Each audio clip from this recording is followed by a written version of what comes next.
President Biden is expected to speak with Ukraine's president tomorrow. This comes on the heels of his video call with Russian President Vladimir Putin. The two leaders spoke amid rising concerns that Russia will launch a military invasion along Ukraine's border. In a briefing following the meeting, the president's national security advisor, Jake Sullivan, said the U.S. is prepared to back Ukraine.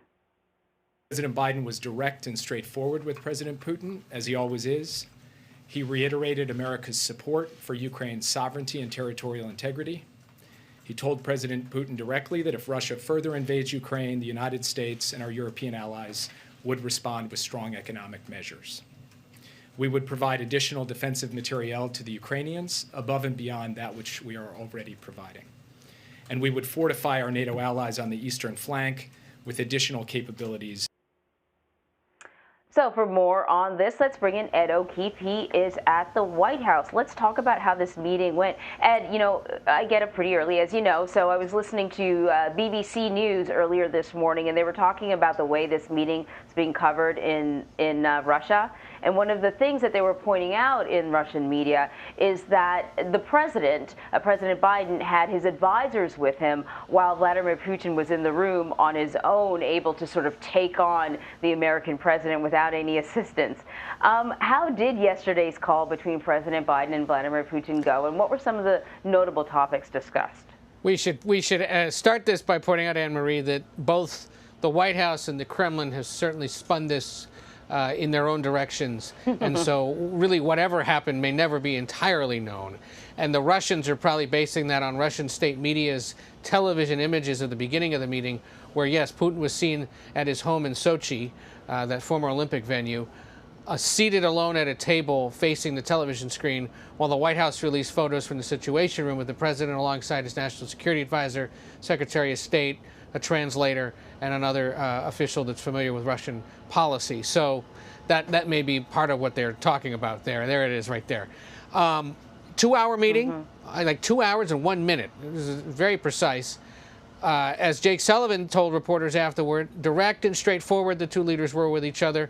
And the president warning the Russian leader that the U.S. and European allies are willing to go farther than ever before to hold them accountable if they invade Ukraine. Wouldn't specify, however, what kind of military support or economic measures might be taken, saying that they don't want to talk about that in public in the press. But they said, given the conversations that were held yesterday, the follow-up conversations that are apparently supposed to happen, and ongoing talks between European powers, the U.S. and Russia, it's being conveyed that the economic sanctions would be severe and the potential for a military buildup through NATO is also realistic. That is what infuriates Putin so much, is he apparently asked President Biden, demanded again, that Ukraine never become a member of NATO as it would like to. Biden apparently told him, look, I don't speak for the security decisions of another country, wouldn't concede that point to Putin. And that is one of the driving factors behind Russia's continued military involvement, or at least desire to poke the bear, force a 2-hour conversation with the American president, and draw so much attention to himself yet again. So we know that, or at least you can probably clarify for me, but the president afterwards spoke to some of our allies, some NATO members. Now what, I guess, is the question. What will the intelligence community be looking for, watching for, to determine whether or not, this conversation had any impact? Yeah, well, and this was the second conversation the president held with European leaders like the French President Macron, the British Prime Minister Johnson, the leaders of Italy, Germany, and a few other European powers. The idea being that if they all are talking together, staying on the same page in this matter, the easier it'll be to show Russia how serious they are about their concerns. This is similar to what he did over the summer before he went to Geneva to meet with the Russian president. He met with European leaders of the G7 and NATO to make sure they were all on the same page. They're doing it again, and they believe it's a pretty effective way to do it. But again, having the EU and NATO doing this is what irks the Russian president so much, because he doesn't want those Western alliances creeping up to his border in former Soviet territory there in Ukraine.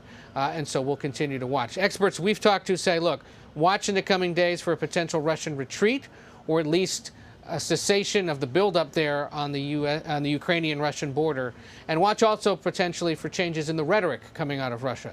Do they tailor their message at all or pull it back amid these now more serious threats of economic and military consequences? Mm-hmm.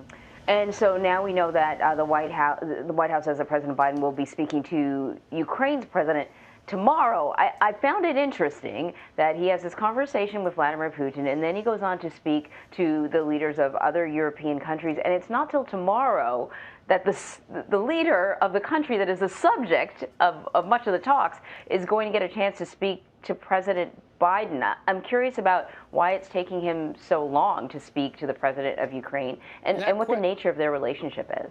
Yeah, that question was asked of Jake Sullivan yesterday, and the White House wouldn't give a fulsome answer as to why it was delayed. Whether the Ukrainian leader or the president have scheduling issues, maybe. I mean, we know the president today, for example, is headed to Kansas City for a domestic event. But he has spoken with President Zelensky before. He hosted him here at the White House earlier this year. That was something in that meeting right there that the Ukrainian president wanted to demonstrate to the West, to demonstrate to his own people, to demonstrate to Russia that he has the ear of President Biden. And of course, the American president has a history of traveling to and knowing Ukrainian affairs. Of course, it's part of what's so concerning to his Republican critics about his own son's work, business dealings in that part of the world and other parts of the world, is that there were allegations of potential nefarious work done by the then vice president regarding Ukraine and his own family's financial dealings. But either way, it's someone he knows, it's a country he knows well, a region that he's paid attention to as a senator and as vice president and now as president. So let's flip over to domestic issues now. You mentioned that the president is going to Kansas City, Missouri. He is selling that infrastructure bill and I guess the social spending bill as well. What are you going to be hearing from him? Yes, this is a stop in Kansas City. He'll be meeting with the mayor there, the governor, and other officials to continue what he's been doing in other parts of the country, touting the fact that the bipartisan infrastructure bill has now passed and that it's going to mean a lot for example, public transportation across the country. He'll be touring a public transportation center there and discussing the legislation. Likely going to spend some time also talking about the fate of his Build Back Better agenda as well. The White House says they're launching a new website today, build.gov, to allow people to begin looking at and learning more about how the money from the infrastructure package that was passed last month will be spent across the country, the projects that are being considered, part of an attempt to continue to explain and sell this legislation to the American people and keep the popularity of it up, because ultimately that helps the president and helps congressional Democrats. The bipartisan commission appointed by President Biden to study potential changes to the Supreme Court structure unanimously voted yesterday to send the report to the president's desk.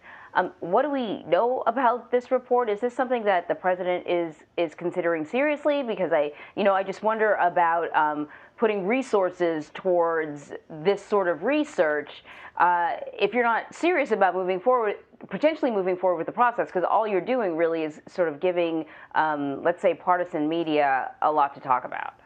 Well, this fulfills a campaign pledge, or at least helps assuage the concerns of the far left in his party, who would like to see really significant reforms to the Supreme Court. This was a 34-member commission. They approved a report that's a little more than 200 pages long, mostly an academic review of the current state of the debate over the future of the Supreme Court and the judiciary generally. Made no official opinions or recommendations to the president, but merely sort of grazed the landscape and said, look, here's what's been talked about, here's what could potentially be considered, and much of it requires congressional action. So the fact that they're submitting a report to the president, who ultimately would need Congress to act, is part of why many saw this as merely an academic exercise and a way for liberals to sort of off-gas that concern about the shape and the future of the Supreme Court. Among other things, the report notes that there is bipartisan support for establishing term limits for Supreme Court justices, possibly up to 18 years, where you'd only be able to serve one 18-year term. But again, that would require congressional action, and the report suggests it may also make sense to do that through a constitutional amendment. The other thing it mentions, and that it calls out support for, is continued live audio streaming of court arguments when they are held by the High Court. It happened most recently just last week when they heard the case regarding that Mississippi abortion law. The report says Doing those kinds of things helps boost transparency and understanding of the court, and it's something that should continue. Remember, for years, Democrats and Republicans have pushed for the idea that there should be cameras in the Supreme Court courtroom, but justices have said they oppose that idea. Instead, they've allowed live audio during the pandemic, and this commission says it's something that should continue. Okay, that's interesting, because I thought it was simply about expanding, the court, but it's actually about much, much more, and very interesting possibility of interesting changes. Yeah, Ed, thank you very much. Take care.